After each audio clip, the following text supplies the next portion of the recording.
Uşaqlar, necəsiz? Ümid edirəm ki, hər biriniz yaxşısınız. Gəlin bir çox uşaqların səhv etdiyi belə bir sual izahı verim sizə.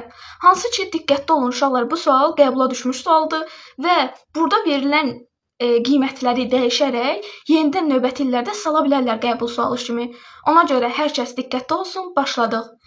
İlk növbədə verilənləri qeyd etməliyik. Bizə kütləni 4 kiloqram verib, dartı qüvvəsini 10 Newton verib, sürtünmə əmsalını 0,4 verib və sərbəst düşmə təcilinin qiymətini 10 verib. Uşaqların ən çox səhv etdiyi, burada cismə başqa hansı qüvvə və ya qüvvələr təsir edir, onu tapa bilmirlər. Uşaqlar, burada ümumiyyətlə belə bir suallarda diqqət edin. Əgər sürtünmə əmsalı verirsə, mütləq ki, o cismə sürtünmə qüvvəsi təsir edir. Sürtünmə qüvvəsinin düsturunu yada salın. F sürtünmə bərabərdir mü n-ə, n-in mg-yə bərabərdir. Ona görə də aparıb yerinə mg-yi yazıram, olur mü mg. Yerinə qiymətlərini yazıb hesabladıqda F sürtünməni 16 Newton tapdım. Görürük ki, sürtünmə qüvvəsi dartı qüvvəsindən böyükdür. Bu zaman bilməliyik ki, sürtünmə qüvvəsi böyük olanda hərəkət bərabər yavaşlayan hərəkətdir. Niyə? Çünki sürtünmə qüvvəsi cisimlərin hərəkətini yavaşlatmaq üçündür. Yəni, cisimlərin hərəkətini ləngidir. Əgər sürtünmə böyükdürsə, demək ki, hərəkət bərabər yavaşlayan olacaq. Yox, dartı qüvvəsi böyük olarsa, hərəkət bərabər yeniləşən hərəkət olacaq. Uşaqlar, üzərində qeyd etmişəm, dartı qüvvəsinin əksinə hər zaman sürtünmə qüvvəsi olur. Buradan əvəzləyici qüvvə hesablayırıq.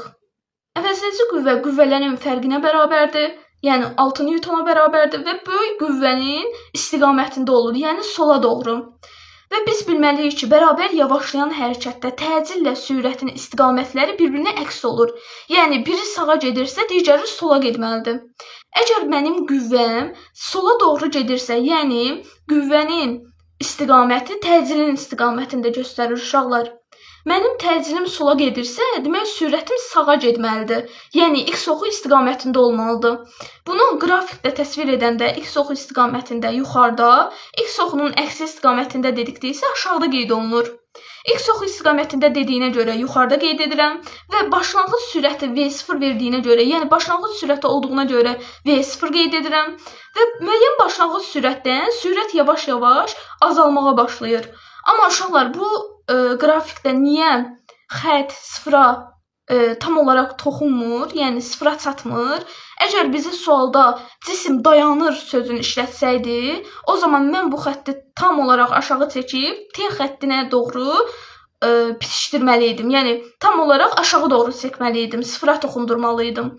Yox, əgər burada dayanır sözünü işlətmədiyinə görə, mən bu xətti tam olaraq T xəttinə toxundurmuram. Yəni, qrafikimiz bu cür nə olur? Ümid edirəm ki, anladınız. Diqqətiniz üçün təşəkkür edirəm.